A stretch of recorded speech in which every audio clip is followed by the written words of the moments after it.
tous et à toutes, bienvenue dans le podcast Ronin MMA. Aujourd'hui au programme, on va revenir sur l'UFC 294. Je suis avec LJ. Comment vas-tu? Ça va et toi, Yann? Impeccable. Quoi de beau? On va revenir sur l'événement, mais je crois que toi et moi on a quelques petits trucs à redire dessus. Et on a des motifs... Quelques petits trucs. Ouais, on a des petits trucs à dire, mais on a des motifs de satisfaction et des motifs vraiment de larmichette et d'humilité au niveau des yeux. Pour le coup... Exactement, c'est bien dit. Pour le coup, vous, ici, derrière la caméra, je vais vous faire un petit plan assez sommaire pour raconter ce qui va se passer. Alors, premièrement, on va passer sur ce qui s'appelle le numéro. On revient sur l'event, on raconte ce qui s'est passé, comment ça s'est passé, d'une manière très globale. Après, on va dire différents types de catégories. Vous allez voir, on va vous présenter ça en temps et en heure. Pour le coup, Jules, si tu veux bien, on reviendra rapidement sur le numéro. Et donc, du coup, qu'est-ce que tu as pensé globalement de cet événement? Je sais pas, après on en a parlé un petit peu tous les deux, etc. en off, tu vois. Je vais pas te mentir, je suis assez mitigé sur l'événement. Après, je sais pas forcément le ressenti que t'as, mais j'ai l'impression, comme tu disais en intro, il y a des choses sur lesquelles ça nous a fait kiffer et des choses sur lesquelles on a un petit peu moins aimé, donc mitigé. Ok. Ouais, moi je t'avoue que c'est aussi le petit sentiment que j'en ai eu. Donc vraiment le côté un petit peu, c'est chaud, c'est froid, c'est tiède, c'est... Qu'est-ce que t'en penses? Il y a eu du très bon, beaucoup d'excitation par rapport à certains combattants. Une énorme larmichette par rapport à un autre de 1m67 qui m'a vraiment fait de la peine. Après tout c'est des combats, donc c'est pour ça qu'on regarde cet événement. Mais toi, là, quand on parle de déception, effectivement, c'est le cas de le dire. Moi, je pense que surtout, les trailers nous ont bien monté la tête. Et derrière, quelques erreurs d'arbitrage et surtout quelques combattants très efficaces nous ont conduit vraiment à un côté où on reste sur notre fin. Voilà, c'est ça. Après, le délire, c'est que je suis d'accord sur le côté... les trailers, ça nous a monté peut-être un petit peu la tête et qu'on s'est peut-être un petit peu hypé tout seul aussi, on en parlait, tu vois. Je pense que maintenant, dans le MMA, il y a beaucoup de storytelling et on l'a vu, tu vois, avec... maintenant, les combattants, il faut vendre, tu t'es obligé de vendre. Pas juste par tes qualités physiques, tu vois, et athlétiques pendant le combat, mais aussi en dehors. Et c'est vrai que... Mais du coup, là où je te suis un petit peu moins, c'est qu'en fait, il y avait aussi des noms claquants, mais aussi des vrais performeurs, tu vois. On avait sur le papier des vrais combats on pouvait peut-être attendre à mieux, tu vois. C'est ça aussi le truc. C'est que c'est pas un truc où juste il y avait de la hype, mais que sur le niveau sportif, c'était faible. Tu vois, je pense que c'est peut-être pour ça, c'est qu'on attendait aussi peut-être un niveau sportif. On avait peut-être des attentes qui étaient trop hautes, et c'est là-dessus que peut-être on a été un petit peu déçus. Après, encore une fois, il y a eu aussi 2 combats arrêtés, tu vois, qui sont du coup soldés sur des no-contest. Donc clair. Ça vient, je trouve, un petit peu entacher le truc aussi, tu vois. Ouais, c'est ça, surtout que t'avais quoi? T'avais 8-9 combats? Sur la principale, t'en avais 5, et sur la carte préliminaire, t'en avais à peu près le double. Mais quoi qu'il arrive, je te suis sur les combats, il y en a vraiment la plupart qui sont soit ont été trop expéditifs. Vraiment, c'était une pasta box en termes de combat. Donc je parle du temps de cuisson, bien sûr, qui est d'1 minute 30. Et d'autres, pour le coup, ça a été vraiment beaucoup plus... c'était pépère, très pépère. On s'attendait vraiment à plus d'engagement. Pour les citer, parce que depuis tout à l'heure, on tourne autour de l'octogone. On fait référence bien sûr à Khamzat et de Nigerian Nightmare Kamaru Usman, où on s'attendait vraiment à un engagement, à une vraie guerre de 3 rounds. Même si pour le coup, moi c'est vrai que dans une preview qu'on n'a pas sortie, j'avais évoqué le fait que je pensais que ça allait aller à la décision, mais que ça allait être beaucoup plus mesuré comme combat. Au final, ça a été le cas, mais même à l'extrême, on est passé vraiment, c'était limite de la passivité. Et de quel côté du coup tu parles? On en reviendra dans la partie un peu plus détaillée, mais du côté de Ousmane notamment, je pense que dans le deuxième round, tu verras, on va le prendre en long, en large et en travers. Mais effectivement, je pense qu'il aurait pu y avoir beaucoup plus d'implications, surtout de la part du grand champion, qui est Kamaru Usman. Après, sur les autres combats, je pense que toi, quand tu parlais de déception, tu parlais effectivement du temps raccourci du combat par rapport à ce que c'est normalement. Un combat, sachant qu'on pensait certainement que ça allait finir au 3 rounds. Enfin, au 5 pour le coup. En fait, je pense que si tu prends chaque combat individuellement, il n'y en a pas un où je me suis dit ah ouais, ok, genre putain, c'est ça que je voulais voir, tu vois. C'est dans ce côté-là un petit peu que je te parle de déception, dans le sens où en fait, si tu prends peut-être sur la globalité, sur le truc, tu peux pas dire que tous les combats sont nazes, etc., tu vois. Mais par contre, si je prends un petit peu tous les combats individuellement, bah, tu vois, peut-être je me dis, Khamzat Ousmane, je voyais les choses un petit peu différemment, tu vois, parce que finalement, ça nous laisse pas mal d'incertitudes aussi, tu vois, parce que comme tu disais, t'as l'impression que parfois ils ont été un petit peu trop dans la passivité, l'un comme l'autre. Du coup, bah, le main event entre les deux champions se termine en quoi? En 2 minutes, vu qu'il prend le KO, il reste 3 minutes, donc en 2 minutes. Pas tout à l'heure, c'est fait. C'est ça, de toute façon, j'ai la stat. Ouais, c'est ça, il prend le KO, il reste 3 minutes. Donc, c'est au bout de 2 minutes, tu vois, donc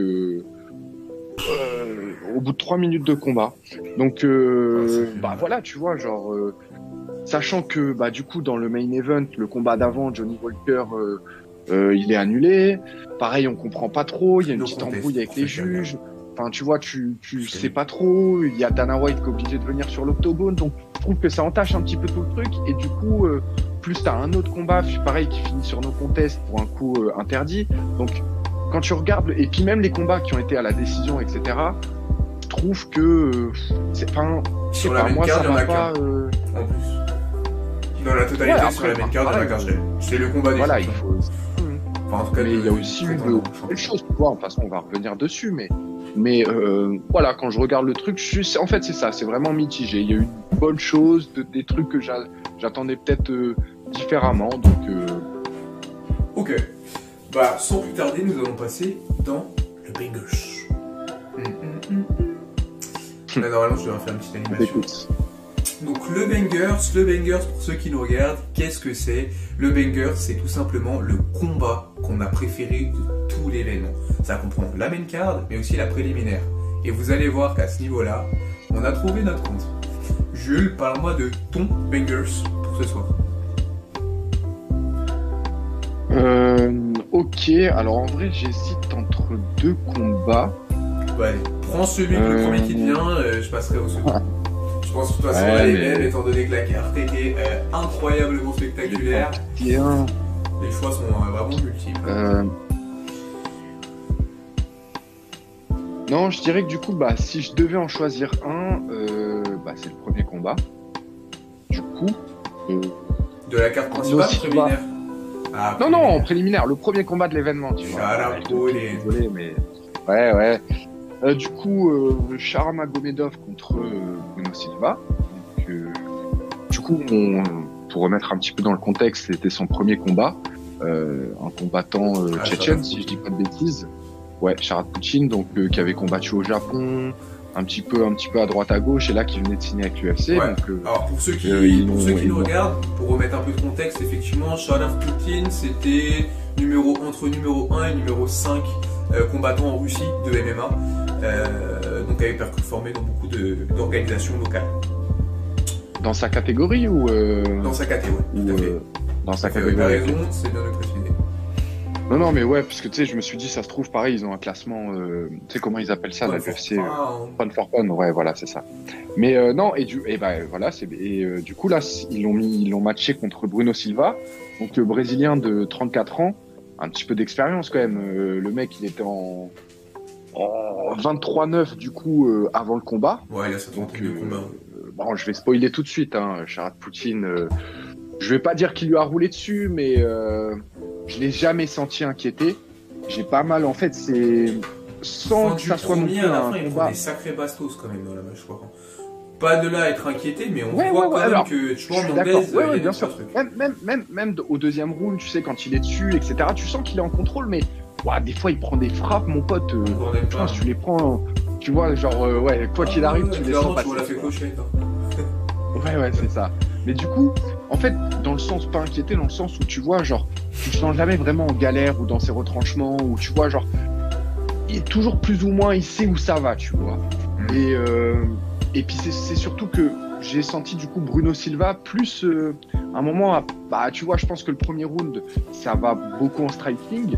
Il y a notamment un enchaînement, je pense que tu l'as vu celui-là, qui m'a fait grave kiffer, tu vois, où il envoie sa jambe gauche, tu vois, et derrière, du coup, il met une patate de la droite, ça touche le menton, et il en remet une, tu vois, et après, il essaye de mettre jambe avant, gauche droite. Exactement. Ah, c'était et du coup, après, de lui sauter dessus avec un coup de genou sauté, tu vois, mais qui passe pas. Mais ça m'a fait penser aux grandes sœurs de Magomed Sharipov, le Dagestanais aussi qui combattait dans la catégorie flyweight, qui lui avait un style vraiment ultra spectaculaire. Ok. Intéressant. Mais non, mais du coup, j'ai vraiment pas mal kiffé. Du coup, le deuxième round s'est plutôt passé au sol. Et comme tu disais, on en a parlé aussi avant, et tu me disais que il était même en fait sur le dos. Il donnait cette impression de justement de pas être inquiété. C'est là que je voulais, tu vois, même si en fait finalement l'autre était dessus, malgré la position favorable, défavorable, t'avais ça, l'impression qu'il était en situation. Je pense que tu peux quand même lui donner le round, alors que finalement il passe le round sur le dos, tu vois. Ouais. Donc, surtout qu'il y avait un écart, je crois, à un moment, il y avait genre 20 frappes balancées à 9 en strike on the ground, alors que Sharaf Poutine était sur le dos.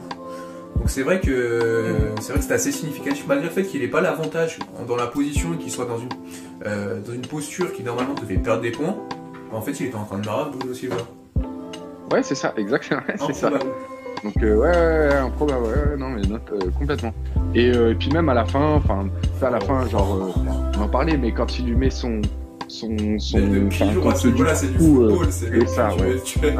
C'est exactement. C'est incroyable. Et après, je regarde le ralenti et en fait, tu te rends compte qu'il y a le talon après qui passe, tu vois. Je sais pas si tu l'as vu, genre il met le coup de pied, après il met le talon. Donc ça m'a fait kiffer. Et puis du coup, je pense que c'est une bonne première étape, tu vois. C'est un premier test, il l'a passé.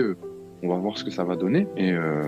Et du coup, là, il se retrouve en 12-0, donc 1-0 à l'UFC. On va voir ce que ça va donner. Mais sachant que, pour le coup, pour mettre juste un petit peu de contexte, la plupart des combattants qu'il avait affrontés, à l'exception d'un ou deux, n'étaient pas non plus des foudres de guerre. On va pas se mentir, on n'était pas sur les 4 fantastiques. Oui, bien sûr. Mais ça reste On a eu un gars qui était en 24 ou 21-4 de mémoire, donc 24-4 ou 21-4, donc un très bon contender, mais sinon sur le reste, on était plus sur des faire-valoir qu'autre chose. Pour Sharaf Poutine, pour le coup, juste pour compléter un petit peu, effectivement, moi j'avais beaucoup suivi et beaucoup regardé ses combats. Je pense qu'actuellement à l'UFC, moi on fera à l'occasion un top, le combattant préféré. Moi je pense que à l'UFC actuellement, c'est un de ceux qui va me faire le plus kiffer de par ce style spectaculaire. Par contre, petit warning, pour le coup, on le savait. Pour ceux qui connaissaient un petit peu le combattant, qui avaient déjà pu regarder des combats à lui, maintenant qu'il est dans une scène d'exposition beaucoup plus grande, ses lacunes vont beaucoup plus être observables et exploitables. Et c'est vrai que sur la takedown défense, il porte sa nationalité comme je porte un jean en 58. Ah ouais, c'est ça que je voulais dire aussi. J'ai bien kiffé les amener au sol de Bruno Silva, tu vois. À la Spire un peu, tu vois. Tout à fait. Je sais pas si tu regardais le match à l'ancienne et tout, mais tu vois, genre des fois ça m'a fait kiffer. Genre il rentre vraiment au niveau de l'abdomen et il ceinture vraiment le gars, il l'emmène au sol. C'est justement, moi c'est là où je voulais en venir également, c'est que justement Bruno Silva c'est un mec qui de base est un striker. Donc c'est un gars qui ne va pas au sol. Quand il va au sol, c'est quelqu'un qui prend des soumissions. Donc c'est-à-dire que Bruno Silva n'a jamais été KO'té. Donc on savait quoi qu'il arrive, le mettre KO ça allait être quasiment mission impossible. Il y avait une fenêtre sur laquelle en striking, il pouvait ne pas, en combat pardon, il ne pouvait ne pas être dépassé, c'est sur le sol, et on savait que c'était pas quelqu'un qui avait un énorme sol. Et malgré ça, il s'est fait amener, il a amené Shara et il a contrôlé. Au prix de son arcade et de certainement une quinzaine de milliers de neurones, certes, mais il a contrôlé au sol Shara pendant 2 rounds. Qui au final, après avoir essayé, il a déclaré que oui, moi je voulais lui faire des dégâts au sol, etc. Donc il y a ce côté barbare qu'on aime et que les fans vont apprécier.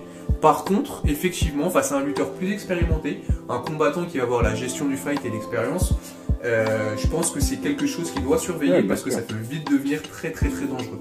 Tu peux être un artiste, mais un oiseau en cage, ça ne brille pas. Ça ne brille pas, pardon. Après, j'ai envie de te dire, c'est aussi le chemin de tous les grands champions, tu vois. C'est, je pense, de prendre en fight IQ au fur et à mesure des combats.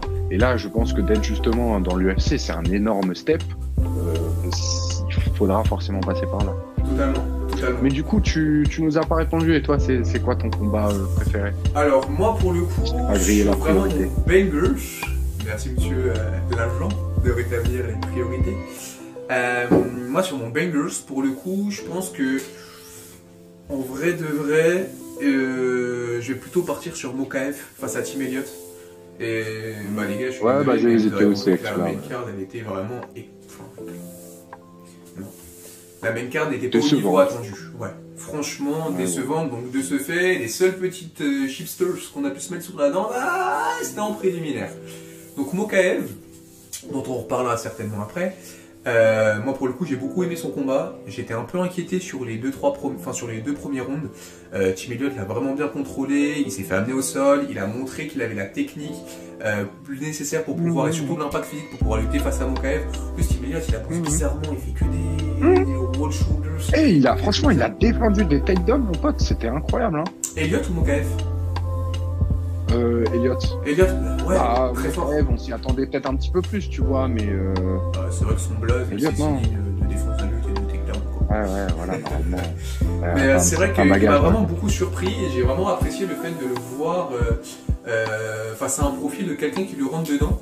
Tu vois, moi, toujours avec de grands guillemets, bon à ce niveau-là c'est même des aqueducs, mais ça me fait toujours penser à la stratégie que JSP a dit qu'il emploierait face à Khabib. Donc face à un mec qui est expert dans le sol, essayer de l'amener au sol. Ben, on a vu quelqu'un qui a essayé d'amener Mokaev au sol et qui a plutôt bien réussi son pari sur les deux premiers rounds. Puis troisième round, Mokaev du coup était en sprawl, il arrive à faire un renversement au moment où Team Elliott lui balance un genou, qui lui chope le genou, il lui prend la hanche et il le retourne pour se mettre en side control.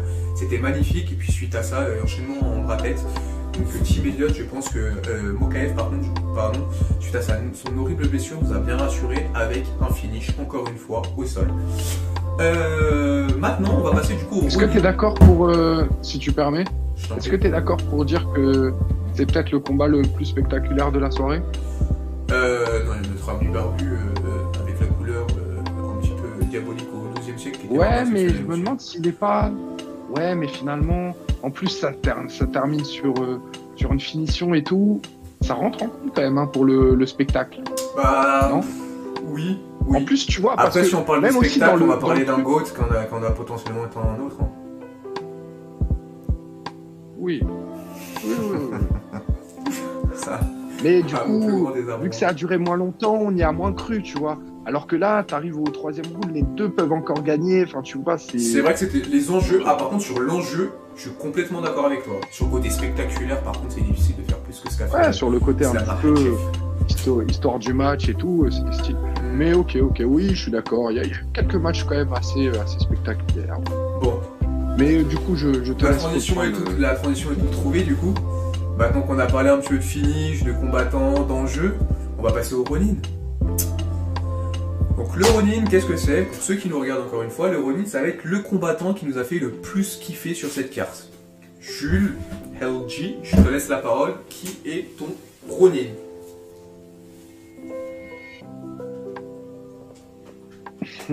Attention à la station. Eh ben écoute, du coup, je vais pas reprendre Jared Poutine, tu vois. Donc, écoute, je te retourne la question. Tu m'as laissé la priorité la manche d'avant. Je te rends l'appareil. Ok, bah écoute, moi c'est avec énormément de dégoût et avec des couleurs s'associant à l'humeur qui est la mienne suite à la défaite de Volkanovski que mon Ronin sera Islam Makhachev. Pour le coup, Islam, ouais. Moi, Islam, c'est le gars que je voyais clairement perdre ce combat. On avait fait un prono ensemble juste avant qui n'est pas en vidéo. Peut-être qu'un jour ça sortira, vous verrez si vous êtes sage. Et moi, je voyais une finition de Volkanovski au 4e round. Je pensais que vraiment le fait que de venir en short notice, ça n'allait pas impacter plus que ça Volkanovski, qui était déjà bien en confiance. Et bah, Islam, il m'a bluffé, tout simplement. Que ce soit dans l'impact physique qu'il a eu face à Volkanovski quand il le prend en tie clinch ou qu'il le contrôle à la cage, on voit Volkanovski galérer à le contrôler et à le retourner, et quand bien même il le retourne, il se retrouve dans il y arrive, hein. Il arrive à le retourner, effectivement, mais il se retrouve dans une situation c'est puissant quand même, hein. où il est en tie clinch, donc il a la tête qui est coincée et il se prend des genoux dans le bide, mais il a mal pour lui. Et en parlant de genoux, pas de striking, Islam Makhachev, qui est réputé comme étant un combattant très fort en sambo, donc en lutte, en amené au sol, en contrôle et en soumission, il a éteint Volkanovski avec un high kick. Il a éteint Alexander Volkanovski avec un high kick. Et c'est pas un high kick genre Ave Maria, la quarterback, 90e minute, tu la balances, faut que la passe rentre pour gagner le Super Bowl. Non, c'est un high kick qui a été set-up pendant les 2 premières minutes. On l'a vu mettre middle, low, middle, low, middle, low, middle, low.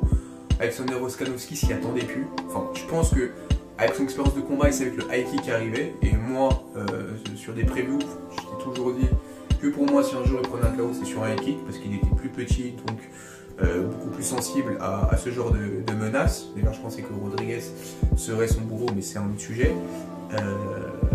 Mais là, ouais, franchement, rien à dire. Islam m'a bluffé dans son striking, tout simplement. Et dans son impact physique, il est sur Volkanovski. En plus, il l'avait parfaitement au-dessus de la garde. Donc Volkanovski avait sa main au niveau du coup de sa ligne des yeux. Donc protéger son menton, il la prend au sommet du crâne, arcade ouverte. Je pense que Volkanovski, il a vu la planète au trésor en 2 secondes 5. Alors, je sais pas, parce que tu sens qu'il déconnecte à ce moment-là, mais ensuite tu le vois tomber, tu le vois, en fait, j'ai l'impression que son corps, parce que tu le vois, il se relève, hein, il se relève, tu vois, il se garde, mais il est en train de se relever, mais à un moment, tu vois que, parce que, Makhachev, tu vois, il continue, hein, il est pas fou, il sent le sang, tu vois, donc il y va, et après, ouais, tu vois qu'il déconnecte complètement, et il l'a dit, je pense que même en post-fight, du coup, en interview post-fight, il a dit que il s'en voulait, voilà, en short notice, c'était compliqué, que c'était un grand champion, etc. Coucou, toi. Tu veux participer Ouais, je crois que là, on a un invité surprise, c'est l'avocat de Volkanovski. On a un invité surprise, ouais. Qui nous signale que... Ouais, exactement, ouais. On reviendra sur Volkanovski dans une petite section juste après. T'inquiète, on dit pas de mal de votre client, monsieur. Ne vous inquiétez pas. Bon. Mais non, du coup, non, effectivement, je pense que... Mais là, il n'y a pas de débat, tu vois. Ouais. Je pense qu'on est quand même d'accord pour autant, tu vois, sur le premier combat, tu peux dire que là, faudrait être de mauvaise foi. Bon, après, tu peux toujours utiliser l'excuse de short notice, etc. Mais je pense que Volkanovski, il n'est pas dans cette optique-là et il l'a montré de toute façon avec, comme je te disais, son interview d'après fight. Ça, pour le coup, on reviendra dessus juste après. Est-ce que toi, tu avais un Ronin ou pas à élire pour cette UFC 294? Ouais, bien sûr. Bah, du coup, écoute, on va déjà boucler une petite boucle. Je vais parler de l'autre combat de la soirée, du coup, qu'on n'a toujours pas évoqué. Ça va sembler un petit peu bizarre, mais mon Ronin, en fait, ça va être Kamaru Usman. C'est-à-dire, non, en fait, non, mais alors, du coup, pour étayer un petit peu mon propos, si je prends Kamaru Usman, c'est notamment parce que je pense que beaucoup de gens l'enterraient aussi avant ce combat-là. Parce qu'il était sur une mauvaise pente, etc. Il avait beaucoup à perdre, on en avait parlé. Il avait beaucoup à gagner aussi, parce que dans le cas où il gagnait, il avait tout de suite un rematch pour la ceinture. Donc, mais je trouve que finalement, tu vois, du coup, pour mettre un petit peu dans le contexte, il affronte Ramzat, en combat en short notice, en montant de catégorie, donc combat pas évident. En plus de ça, donc il vient d'enchaîner 2 défaites contre Leon Edwards. Après qui est pas n'importe qui non plus, tu vois. Et 3e défaite consécutive. 2 adversaires différents. C'est ça. C'est ça exactement. 3e défaite consécutive, alors que le mec, il y a 6 mois, il était en 21. C'est ça. Là, il est en 24. Mais bon, après, à voir. Faut voir, j'espère que là, si... Ouais, c'est pour ça que je te disais la dernière fois, il a quand même beaucoup à jouer, parce que là, t'imagines déjà si le mec, il enchaîne 4 défaites consécutives. Et déjà, gros, tu sais qu'on ne parle plus du même Kamaru Usman. Mais toi, du coup, pourquoi c'est ton Ronin dans ce cas-là? Parce que moi, ça dépend. Voilà. Exactement. C'est parce que je voulais lui donner, en fait, beaucoup de crédit. Parce que, alors, effectivement, dans le premier round, il se fait tout de suite amener au sol, il se fait malmener. Je pense que tu vois, je pense qu'on avait rarement vu Kamaru Usman se faire autant dominer comme ça, tu vois, dans un premier round, etc. Jamais vu. J'ai pas d'autres souvenirs, mais mais autant voir une girafe ça peut m'échapper, ça n'existe pas, ça. Jamais qui se roule dessus comme ça. Ouais, tu vois. Mais tu vois, par exemple, tu t'en parlais un petit peu avant, je trouve que dans le second round, finalement, enfin, ça reste pratiquement qu'en striking. Déjà, je pense que tu sens que Khamzat, à certains moments, je sais pas ce que t'en penses, je sais pas, je trouve que il est très fort et tout, mais je me demande si parfois, tu vois, il y a pas un petit manque de cardio ou de, tu sais, enfin, des fois, j'ai l'impression qu'il doit laisser passer un petit peu la tempête. A priori, pour il a pas forcément le corps. Il serait cassé la main de ce qui a été dit. Il pensait qu'il s'était cassé la main. J'ai vu passer ça aussi. Qui peut effectivement jouer pas mal. Il faudra suivre. Mais du coup, bon, après, c'est vrai que ça change pas mal le truc. Du coup, c'est le mec en face, il a la main cassée. Ouais, mais en fait, j'ai trouvé que même si finalement, on en a parlé, hein, il y avait un petit peu de passivité de la part des deux combattants et tout, je trouve que finalement, c'est peut-être pas une dinguerie de donner le second round à Ousmane, tu vois. Et même dans le dernier round, en vérité, tu vois, t'as Ousmane qui défend plus ou moins bien le sol, enfin les amener au sol de Khamzat dans le dernier round, tu vois.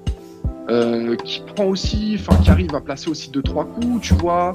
Et je te dis, il y a surtout un moment, alors je ne sais plus si c'est dans le deuxième, vers la fin du deuxième round ou dans le troisième, mais où vraiment, genre, à un moment, genre, Kamaru, il arrive à placer, je sais pas, 2-3 enchaînements, et Khamzat, t'as l'impression qu'il n'a pas ce répondant-là, tu vois. T'as l'impression qu'il subit un petit peu, tu vois, comme un, bon, je vais schématiser, hein, mais comme un petit peu, tu vois, ce que pouvait faire McGregor, parfois, en fait, il était fort au début, parce que c'est un combattant qui est complet, qui va envoyer assez vite, et puis qui va avoir une dépense d'énergie assez intense au début. Ouais.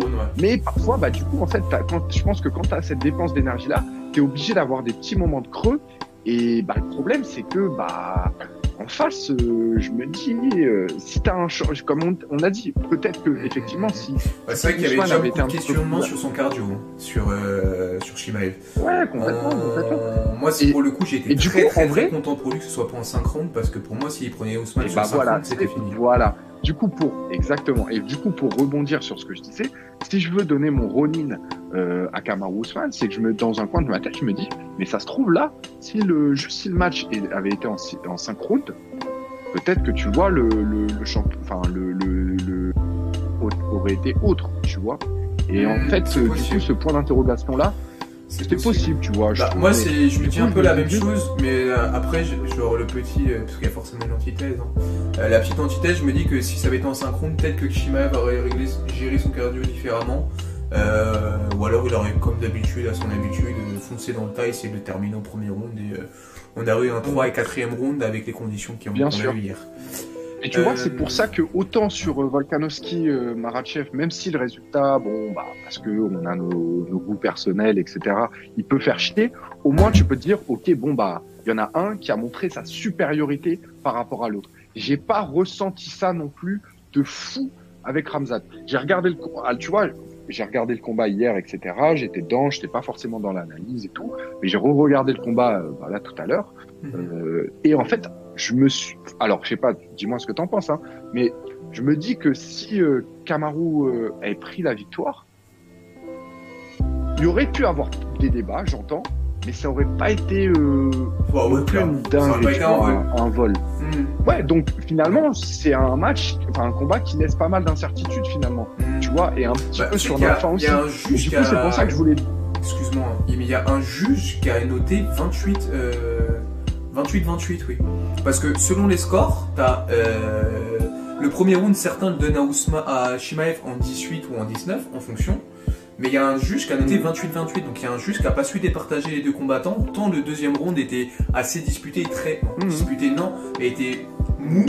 Et du coup, si tu regardes le deuxième round, il y a quoi? En totalité, il y a quoi? Il y a 10, 15 frappes. Mou, mais finalement, je ne compte même pas les jabs dans le vent, juste frappes qu'on touchait, t'en as 15. La frappe qui touche le plus fort, c'est celle que Kamaru envoie. Donc en vrai, tu peux légitimement dire, ok, si sur un round où il y a 15 frappes, celle qui tape le plus fort, c'est celle d'Ousmane, même s'il s'est fait rouler dessus avant, ce round-là, étant donné qu'il était très passif et que c'est lui qui est le plus puissant, on peut lui donner. Et le troisième round, pour moi, et le takedown de Chimaev de la fin ne change rien, le troisième round, pour moi, est à Ousmane.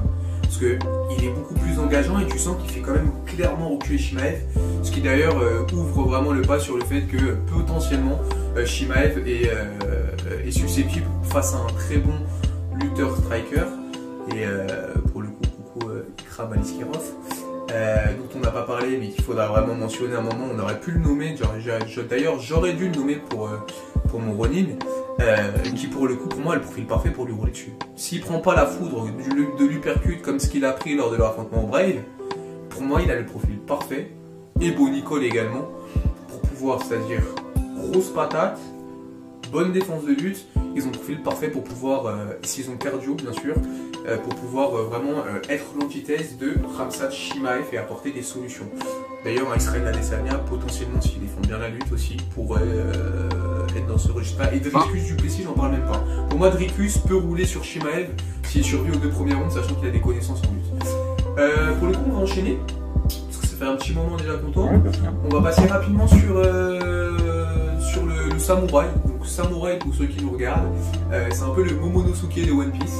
Donc le petit qui est amené à grandir et devenir le dragon qui défend le pays des rois. Donc quel est toi le combattant méconnu ou peu connu qui pour toi n'a pas encore été suffisamment mis en avant et qui va certainement représenter le futur du MMA dans les années à venir? Alors bon, alors là, vu comment c'est présenté, c'est complexe, hein. Wow, regarde, tu vois, tout casse. Non, un futur en MMA, j'en sais rien, tu vois. Je vais pas, les gars, je vais pas vous inventer une star, hein, je vais pas vous mentir. Mais il y a un combat qui était un petit peu, dont on n'a pas forcément parlé, mais qui m'a un petit peu fait kiffer, on va dire, dans l'engagement. C'est le combat de Pique. Je sais pas si t'as regardé. Petit américain, du coup.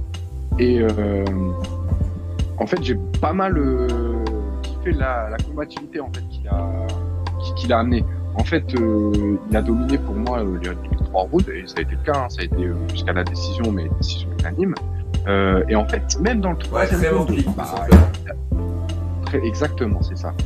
Du coup, qu'il avait matché contre. C'était quoi le nom de. C'est ça. Du coup, contre Yaya qui était qui combattait à domicile. Premier combattant, du coup, Abu Dhabi, c'est quoi? C'est les Émirats Arabes Unis? Ouais. Et premier combattant, du coup, Émirati. Je suis nul en géographie, mec, mais continue, excuse-moi, c'était juste un débat entre moi et moi-même. Du coup, premier combattant de ce pays à faire partie de l'organisation, donc. En comptant Khamzat Chimaev aussi, qui du coup a été nationalisé. Il a abandonné la nationalité suédoise pour la nationalité émirati. Pour la petite info, c'est pour une question de visa, étant donné qu'il a des affiliations avec la Russie, de par le fait qu'ils sont en Tchétchénie, qui est une république dépendante de la Russie. Vu le contexte actuel, les passeports russes sont moins admissibles sur le sol américain. Il a donc décidé de se mettre sur le sol émirati, donc d'avoir cette nationalité-là, pour pouvoir les combattre plus facilement aux États-Unis. Et donc tu disais pour le coup. Merci docteur. You're welcome. Consultation 90 balles, surtout pour les toucher rectales. Toi du coup tu disais Pique c'était son samouraï. Non, après c'est pour un petit peu parler de tout le monde, hein, donner un petit peu de lumière à tout le monde, mais Trevor Pique, ouais, j'ai pas mal kiffé en fait. Après, tu sentais qu'au niveau de la boxe, etc., c'était pas mal brouillon, hein, je vais pas te mentir, même si vous allez regarder le combat, c'est pas non plus le combat de l'année, etc.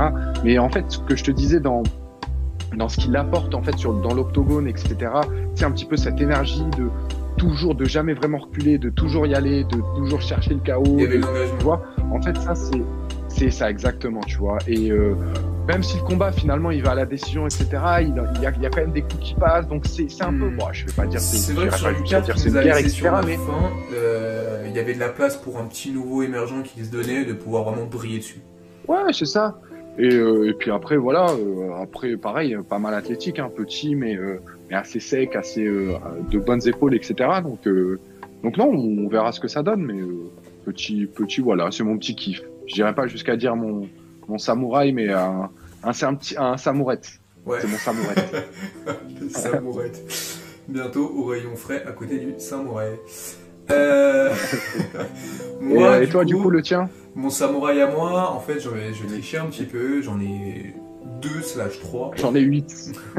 En vrai, j'étais pas loin. J'en ai 14. J'en ai 52.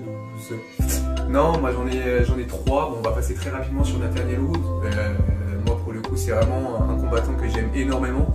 J'ai découvert justement avec sa victoire sur Charles Jourdain. Il m'a vraiment surpris surpris non, mais j'étais agréablement, j'étais agréablement surpris, n'ayons pas peur des mots, de son combat. Donc vraiment toujours autant de prudence, toujours autant de maîtrise dans son approche du fight. C'était très agréable à regarder.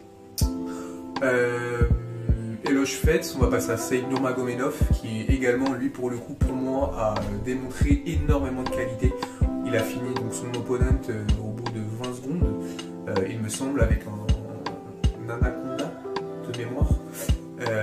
Donc c'est la deuxième fois qu'il finit comme ça quelqu'un à l'UFC, c'est la deuxième fois qu'il fait en moins de temps qu'il n'en faut pour pouvoir faire une pasta box. Décidément ce soir la pasta box est dans mon jargon. Mais toujours 2030 non, là pour le coup, non. Là c'est plutôt une petite minute, je crois qu'il a fini en une minute. Et en parlant de finition expéditive et de pasta box, mon Ronin pour le coup officiel c'est Aliskerov. Donc l'adversaire qui aurait dû prendre Nassourdine. Énorme respect à Nassourdine Imavov, j'adore le combattant. Je suis content qu'il n'ait pas pris Aliskerov. Non pas qu'il n'ait pas la possibilité de gagner, parce qu'il a un style qui est beaucoup plus évasif et il fait un peu moins punching ball que le sac de frappe qu'ils ont foutu en face. Sac de frappe qui est au passage une couche, hein, bien sûr. Quoique non. C'est bien d'en être conscient. Je suis pas sûr. Mais franchement, Aliskerov c'est quelque chose. C'est quelque chose, il faudra le voir face à un opponent du coup qui a eu le temps d'avoir un camp complet, pardon. Il m'a fait grande impression malgré l'opposition qui était assez faible. Donc pourquoi pas reprogrammer ce combat face à Nassourdine, parce que j'ai hâte de le revoir se battre prochainement. Bon, on va passer à la suite. Donc on va choisir la fin, donc c'est notre seppuku. Donc le combattant qui selon nous a le plus à perdre et voir comment il va rebondir. Moi l'honneur. À toi l'honneur. Écoute. Alors, le combattant qui a le plus à perdre. Qui a le plus donc, perdu. Sur la suite. Ouais. Celui qui a été un peu le sacrifié de la carte, si tu veux. Genre celui qui a, de par sa défaite, a le plus perdu et comment peut-il rebondir? Et bah du coup j'ai envie de te dire Thunder Volkanovski. Ouais. Non, alors premièrement, non, je suis d'accord avec toi. En fait, non, je suis d'accord avec toi. C'est juste que j'étais occupé, je suis en train de faire un autre truc. Mais... Non, mais je sais que tu es d'accord avec moi. Ouais, alors du coup, en fait, tu m'as grillé la priorité. Mais vas-y, je t'en prie. Je sais, mais du coup, je pouvais pas parler d'Ousmane parce que j'en avais parlé un peu compliqué pour mon Ronin. Donc là, je pense que si je parle d'Alexander Volkanovski, c'est pour deux raisons. Pour la première, c'est parce que déjà, on en a parlé, je m'attendais pas du tout à ce genre de résultat, ce genre de finish. On pensait vraiment que ça pouvait aller à la décision, ou que s'il y avait quelque chose, ce serait plutôt... je sais pas, ou en tout cas même, tu vois, je sais pas, je m'attendais pas à ça aussi vite. Donc je me dis que ça l'entache aussi parce que, en fait, Volkanovski, il avait pas pris de KO, tu sais depuis quand? Je crois qu'il n'en avait jamais pris même. Si, depuis 2013. 2013? Ah oui, d'accord, ok. Ouais. En fait, ça date de son premier combat, quoi. De sa première défaite. Il avait une série de 22 victoires consécutives avant de tomber sur Islam. Ouais, c'est ça. Donc, le mec, ça faisait 10 ans qu'il n'avait pas pris de KO, tu vois. Et ça veut dire que quand il en a pris un KO, comme Makhachev, tu vois, il en a pris, mais t'es un peu plus jeune, c'est différent, tu vois. Donc, je sais pas, tu vois. Donc, et là, je pense que, comme tu l'as dit en intro, je crois que ça t'a fait un petit peu mal au cœur parce que il y avait aussi ce truc que je pense qu'il avait vraiment envie de. Je suis en noir. Exactement. J'ai eu envie de pleurer. Mais je pense qu'il avait vraiment envie de laver un petit peu son honneur, de se prouver aussi peut-être à lui-même que finalement, tu vois, c'était un petit peu parce qu'il s'est aussi peut-être dit, est-ce que c'est pas ma némésis? Est-ce que j'ai pas vraiment. Tu sais, je pense que quand t'es dans un truc de combattant comme ça, que tu domines aussi longtemps. En fait, je pense que tu arrives aussi dans un moment où tu peux arriver à un moment où si le mec te bat une première fois, déjà, tu peux te dire, du coup, est-ce qu'il est vraiment plus fort que moi, etc. Et je pense que Volkanovski était persuadé que c'était pas le cas, qu'il était meilleur. Et là, avec ce combat-là, Mais tu vois, je l'ai senti même après la pas résigné parce que tout de suite il le dit, je veux combattre, j'ai besoin d'eux. Mais je me dis, est-ce que du coup le fait de s'être fait un petit peu couper comme ça, je sais pas, il va pas y avoir un impact après. J'espère pas pour lui, hein, j'espère que ça restera le Bah, il grand a champion déclaré qu'il est dans vouloir sa se battre en catégorie. janvier. D'ailleurs, Ouais, c'est ça, mais je du sais coup, pas si t'as vu, mais en Islam restant dans sa Makhachev a dit que c'était pas une bonne catégorie. idée. Ouais, il veut retourner en featherweight, mais en Ah, vrai de vrai. il veut faire une trilogie du coup. Non. Il a déclaré Non, qu'il pas voulait contre recombattre en janvier. C'est-à-dire, il veut déjà Oui. réenchaîner alors qu'il vient de prendre un KO là, on est en fin octobre. Il veut combattre dans 2 mois et demi.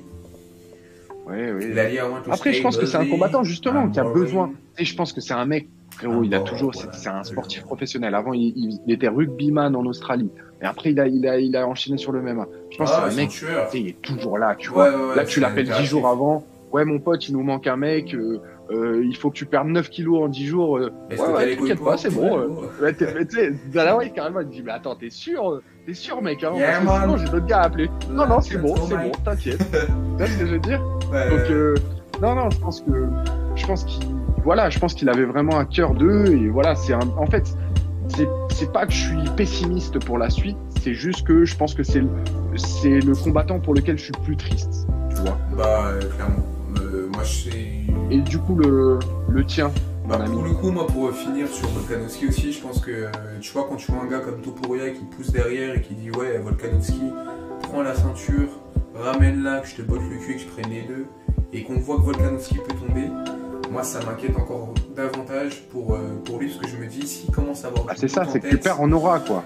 Et même en self-confidence, je pense qu'un KO, enfin, c'est même Kamaru Usman. Non, mais disait, ne serait-ce qu'en aura pour toi-même, tu vois. Oui, complètement, et même extérieur. Mais c'est vrai que pour toi-même, beaucoup de champions qui sont pris, enfin beaucoup d'intervenants, Chael Sonnen, Michael Bisping, et co, disaient quand tu prends un premier KO, ça te change à jamais. T'as des mecs qui s'en remettent. Mais c'est pour ça que je te dis, déjà, tu vois, exactement. T'as la sensation. C'est pour ça que je me suis peut-être mal exprimé. Vulnérable. Vas-y, je t'en prie, pardon. Mais c'est pour ça que c'est ce que je disais, tu vois, je me suis peut-être mal exprimé. Mais je pense que là, quand du coup tu domines autant de temps ta catégorie, il y a forcément un moment où tu te dis, mais en fait, je suis le meilleur. Et je pense qu'après son premier combat, il pensait encore qu'il était le meilleur. Parce que, tu sais, on en a parlé, nous deux, dans ses propos, dans ses trucs de, ouais, j'aurais pu faire ça. Mais, tu sais, c'est aussi, ok, c'est un mec, il sait qu'il a perdu, ok, il accepte, etc. Mais c'est aussi un mec qui va dire, j'aurais pu gagner, tu vois. Et je pense que quand t'es encore dans ce truc-là, là, t'as de la self-confidence. Là, bah, entre guillemets, il y a rien à dire, tu vois. Et je pense qu'effectivement, bah là, quoi qu'il arrive, il va perdre en confiance. Après, c'est comment il rebondit, comment tout ça. Je pense qu'honnêtement, c'est quand t'es dans ce genre de situation, les discours que tu sors toujours à autrui, donc du type, ouais, t'inquiète, se faire battre, ça arrive, tu vas revenir plus fort. C'est des discours que tu donnes à autrui, mais que tu ne penses pas qu'ils puissent s'appliquer à toi-même, parce que inconsciemment ou consciemment, tu te dis que t'es meilleur que... Enfin, que t'es en dehors de tout ça. T'as conscience de la chose, mais quelque part, tu n'acceptes pas, tu ne conçois pas que ça puisse t'arriver à toi, et quelque part, c'est normal. Parce que si t'es champion, t'as un certain degré de folie, t'es un peu malade mental dans ton crâne. Donc, en vrai, je pense que là, cette défaite lui a permis vraiment d'être plus humain et justement de débloquer cette case de « Ah ouais, en fait ». Quand je dis à Adesanya, ouais, t'inquiète, Pereira, c'est pas grave, c'est qu'une défaite, tu t'es fait casser les dents, mais tu vas revenir plus fort. Quand j'ai cette approche-là, ce discours-là, et que tu sais que c'est difficile pour la personne d'en face de l'entendre, de le comprendre, et encore plus de le dire, parce que du coup, tu sais ce que toi-même tu peux dire, bah l'autre, ça peut quelque part aussi lui foutre le seum de l'entendre, parce qu'il sait que c'est le vrai, mais que t'as pas envie de l'entendre sur le moment T. Pour le fait que le discours que t'appliquais à autrui puisse maintenant faire résonance en toi-même. Compliqué de le tenir, ouais. Et pour le coup, effectivement, bah moi je pense que... Après, est-ce que c'est pas justement ça l'âme des grands champions, tu vois? Si, savoir se relever après une défaite. Après, t'as des gens comme JSP qui ont réussi à revenir d'un chaos, qui sont devenus plus forts. Et t'en as comme Tony Ferguson qui n'ont jamais réussi à vraiment remonter la pente derrière. Et Kamaru Usman, dans une moindre mesure, à aujourd'hui, ne sait jamais, ou en tout cas ne nous a pas montré face à des prétendants et des combattants sérieux qu'il était capable de revenir. Mais après, pour sa défense... Et c'est là où je suis pas d'accord avec ça, tu vois. C'est pour ça que je voulais en faire mon running. Parce que je suis pas forcément super d'accord avec cette analogie sur Kamaru Usman. Oui, parce que comme je te dis, c'est pas forcément très bien choisi. Mais pour le coup... Non, mais en fait, j'entends aussi, tu vois. Mais putain, tu vois, si on prend ces trois derniers combats, il domine contre Leon Edwards. Ok, il perd le deuxième. Et même là, tu vois, pour moi, il y a encore débat. C'est-à-dire que là où en fait, j'ai peur que les gens, justement, avec cette défaite-là, l'enterrent trop vite. En disant, mais putain, ça se trouve, il peut encore rincer 90% de la catégorie, quoi, tu vois. T'as l'impression, le mec, il est finito. Là, on parle de Khamzat Chimaev. Le mec, bon, après, du coup, pour la suite, je sais pas ce que t'en penses, mais parce que là, on sait qu'il va avoir le combat contre Sean Strickland, c'est la prochaine étape. Je sais pas si t'avais prévu d'en parler après ou pas, mais... Vas-y, je t'en prie, fais-toi. Mais là, bah, rapidement, là, qu'est-ce que t'en penses, justement, de ça? Strickland, c'est pour les yeux. Oui, ok, après, voilà. À voir, donc, et potentiellement, cardio, sa seule chance, c'est s'il a du cardio, qu'il arrive à rester sur les 2-3 premiers rounds. Mais on est d'accord que là, sur ce qu'on a vu hier, potentiellement, Kamaru Usman, il a aussi Sean Strickland. Ah oui, mais on est largement. Donc là, ça veut dire largement. Oui, mais tu vois, pas débat, parce que toi, tu faisais l'analogie avec. Oui, mais toi, tu faisais l'analogie avec Tony Ferguson, tu vois. Tony Ferguson, c'est pour moi, c'est un autre truc, tu vois. C'est gros guillemets, c'est pour ça que je dis oui, bien sûr, mais c'est vrai que par Monsieur Tout. Voilà, mais c'est pour ça que attention à pas rentrer dans une. Edwards, on en parle potentiellement comme un top 3 welterweight ever.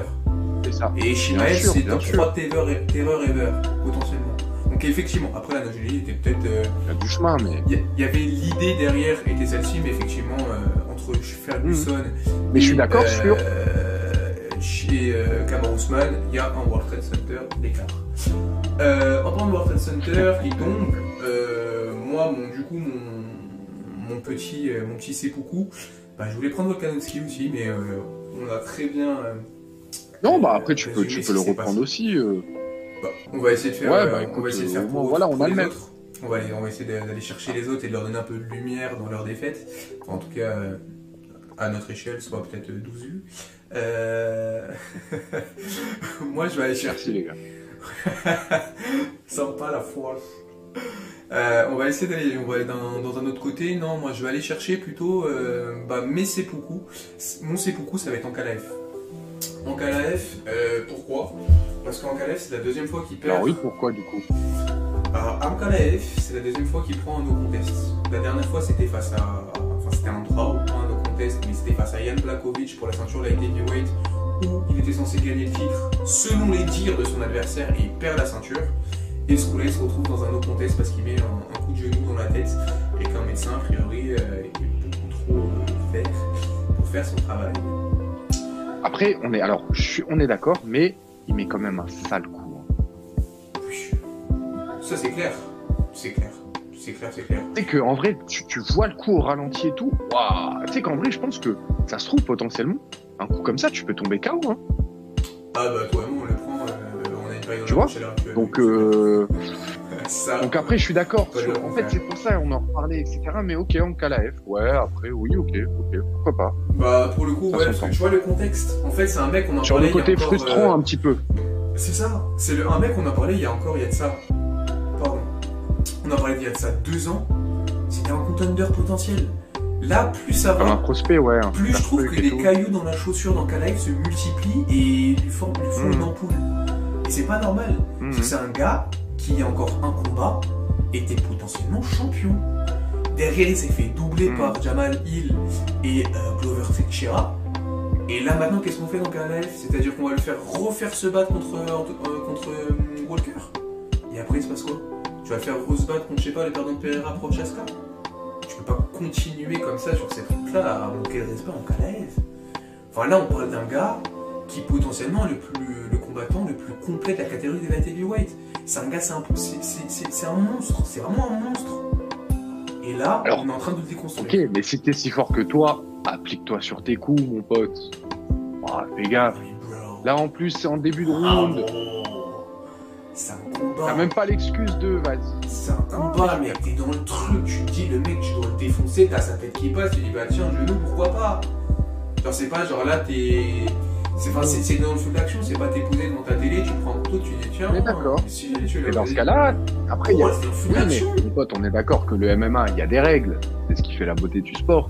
T'acceptes que si tu fais pas gaffe à ces règles-là, bah, tu peux aussi te prendre des trucs. Et si ça te coupe dans ton élan, je suis d'accord que c'est moche, mais. C'est vrai que l'arbitre, enfin, pour le coup, dans les règles pures et dures du MMA, il a eu tort. Et c'est vrai que ça peut être sanctionnable. Par contre, l'arbitre derrière, mais franchement, c'est un Paul. Oui, c'était bizarre. Même le médecin, enfin bref. En termes de professionnalisme, après, tu n'es pas un amateur sur une carte avec l'UFC Abu Dhabi. C'est une carte qui est censée resplendir. Même... C'est briller à l'international. Même Johnny Walker, hein, qui s'embrouille à moitié avec l'arbitre et tout, je trouvais ça bizarre, tu vois. Parce que tu parles de professionnalisme. À un moment, il met une petite poussette à l'arbitre. Je trouvais ça un peu bizarre, tu vois. Je me dis, mais t'as envie de lui dire, mais calme-toi, frérot, enfin, tu vois. Donc, ils partiront pas en vacances ensemble, c'est clair. Bon. Non, ouais, grave, ils arrêtaient pas de se choper en plus. Mais moi, je pense qu'en vrai, il peut y avoir une sacrée revanche, ça fait un beau storytelling. Hein. Ouais, je pense qu'il y aura une revanche, tu vois. Ça va parce que t'as vu, même Dana White lui a dit, ouais, t'inquiète pas, on s'occupera de ça, etc. En attendant la revanche, mec, on passerait pas au petit Ashura. Bah écoute, pour la fin, là on va tester vraiment, c'est le Bushido plus que le Ashura. Petit mot de la fin, dis-moi ce que tu attends de la suite, quel est le prochain événement d'MMA que tu attends et quel est le combattant que tu as le plus hâte de revoir sur cette carte. Enfin sur notre prochaine carte, mais de cette carte sur le prochain. Eh bah écoute, non, pas la main hypée. Bon, après je sais que c'est pas forcément du MMA, j'attends quand même un petit peu le combat Fury Ngannou, ne serait-ce que pour voir ce que ça peut donner, tu vois. Je sais que les puristes de boxe et de MMA vont me tomber dessus, mais écoute, c'est pas grave. On verra bien. Mais non, sinon, ouais, un petit peu hypé, bah, quand même, pour la suite de Kamaru, comme on disait, il a quand même pas mal à jouer, je pense. Pareil, je pense que là, Islam Makhachev, il a aussi... je trouve qu'il s'est assis sur une certaine... il a assis, on va dire, sa domination. C'est clair. Attends, il a assis, c'est ça. Il a assis sa domination, il a posé son pied sur la tête de la concurrence. Exact, ouais, voilà, c'est ça. Donc pareil, je suis un peu hypé sur la suite, voir qui vont réussir à lui mettre. Et puis non, pareil, Khamzat, on va suivre. Je pense que là, il devrait finir champion. Et puis je pense que ça arrange bien l'UFC aussi, tu vois. Donc on va regarder tout ça. Et puis de toute façon, on sera là pour vous tenir informés, hein. Parfait. Bah moi écoute, je n'aurais pas dit mieux ma mère, et je vais juste finir sur moi le combattant que j'attends, c'est Chala. Donc tu l'as compris, mon highlight. Ouais, c'est vrai qu'on n'en a pas reparlé, mais mon combattant rêvé. Ça va être sacrément sympa. Et normalement il a dit qu'il voulait se battre à Shanghai là, sur la carte de décembre. Je le trouve un peu présomptueux parce qu'il y a quand même une petite coupure. Après faut voir que si on remet bien, mais moi ça me paraît un peu. Tu sais, quand t'as fait tes classes en Tchétchénie, mon pote, une coupure. C'est vrai qu'ils ont été abonnés. Tu te mets pas en arrêt. C'est vrai que leur parent leur a dit une coupure, c'est pas grave, va te rouler dans la boue avec un sanglier. Enfin, un ours plutôt. Mais pour le coup, ouais, bon, si la coupure n'est pas trop grave et qu'ils sont prêts, moi plutôt je vais voir combattre. On verra, ouais, on va suivre tout ça. Hein. On vous tiendra informés sur nos réseaux. Bah, allez, follow. Je t'en prie, mec. Je t'en prie parce que tu partais sur une route qui me plaît énormément. Non, allez, follow. On est là, dans l'information, dans la joie, dans la bonne humeur, toujours dans l'objectivité, c'est important. La chaîne 100% objective. Tout ce qu'on dit, c'est des vérités absolues. Il n'y a aucun débat. Et puis, du coup, sur ce, on va vous laisser. Allez, ciao, bye bye. Salut la team. Salut à tous.